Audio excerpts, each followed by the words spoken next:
even the fact that this plan exists has to be an acknowledgement that there is an institutional level of problems with racism in the police. Even though it doesn't say it explicitly. And it's a shame that it doesn't. And, you know, I'm not going to shy away from that. I think it's a shame that it doesn't. I'm never going to curtail my view and my perspective around that. It's not a personal view that I've come to based on anecdotal evidence. It's a view that is formed by reviewing the very well-researched reports which have gone into policing that demonstrate that. So it would be doing people a disservice, the communities that I am set to champion through my scrutiny role. It would be doing them a disservice if I were to say anything other than the police are institutionally racist, and any action plan that deals with racism must tackle institutional racism.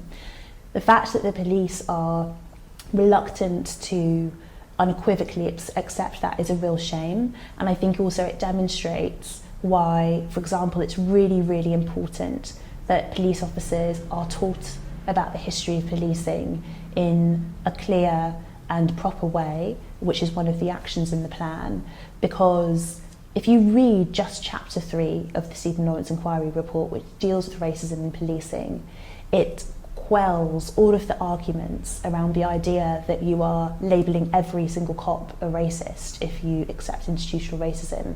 If you just read the definition, which thankfully is in that introduction, it says it's about unwitting prejudice, that it's about systems, it's about processes. I don't see how anybody who goes through that definition line by line could disagree that those issues remain in policing. And it's a real shame that these discussions around institutional racism stop at that emotional, emotive reaction that people have to the phrase and don't get into the actual meaning of it and the ways that that can be targeted instead.